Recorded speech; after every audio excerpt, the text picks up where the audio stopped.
E aí pessoal, beleza? Bem, nesse vídeo aqui da nossa série de tutoriais de introdução ao Ômega T, a gente vai conversar um pouquinho sobre o glossário e também sobre as anotações, que são os dois recursos, as duas janelas que eu separei aqui para a gente utilizar nessa série a título de exemplo, né? Então, basicamente, bem, depois de conhecer aqui o funcionamento das correspondências parciais e das memórias de tradução, né?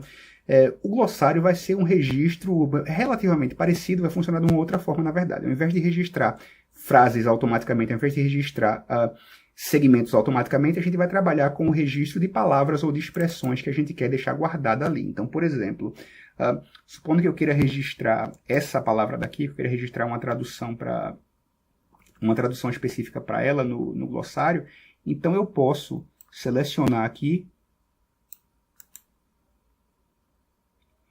e adicionar um termo no glossário. Então eu quero traduzir essa palavra daqui específica, poderia ser uma expressão idiomática ou qualquer outra coisa aqui. Normalmente a gente usa isso para termos técnicos de uma determinada área aí, né? Então esse é o meu termo de origem, e aí eu gostaria de traduzir ele para dessa forma daqui, né?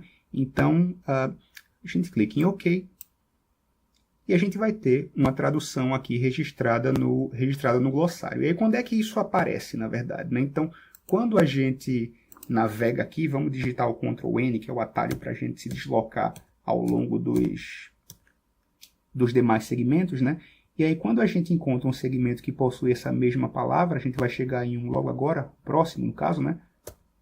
Pronto, quando a gente encontra um segmento que tem essa mesma palavra, e é um segmento diferente, na verdade não é o mesmo segmento, mas ele contém a mesma palavra, então a gente vai ter a indicação do item aqui. A gente pode, assim como no caso das correspondências parciais, da tradução de segmentos, a gente pode inserir aqui a seleção lá. Então, no caso, substituir para substituir o termo que está aqui, né? Então, a gente insere e o termo vai aparecer aqui, e a gente pode, se a gente quiser, apagar e inserir a tradução. Apesar da lógica aqui nem ser tanto a de você inserir automaticamente quando você está trabalhando com palavras individuais. Então, nem vai te poupar tanto tempo assim, inserir uma palavra ou outra automaticamente. Você podia muito bem ter digitado aqui, né?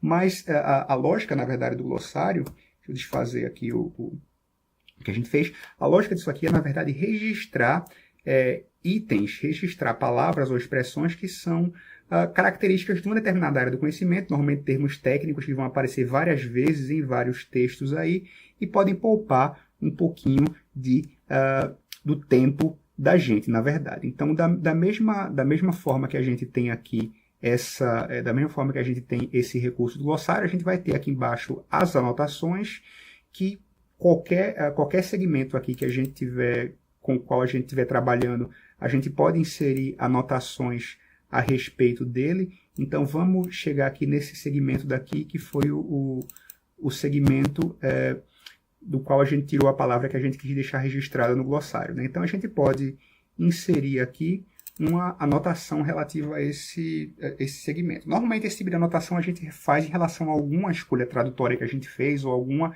especificidade, ou porquê que a gente traduziu aquilo daquele jeito, enfim. Então, a gente deixa registrado aqui. Eu estou utilizando só a título de exemplo, eu vou colocar uma anotação aqui, então...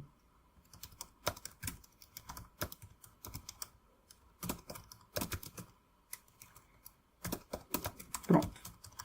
Termo inserido no glossário para exemplo. Então, basicamente, essa vai ser a nossa anotação. É interessante a gente ser bastante conciso aqui, na verdade, pelo menos eu tento ser bastante conciso nas anotações, então a gente poderia até colocar assim, termo inserido no glossário exemplo, e aí fica registrado. Então, sempre que eu voltar a esse segmento aqui, eu vou ter essa anotação registrada aí.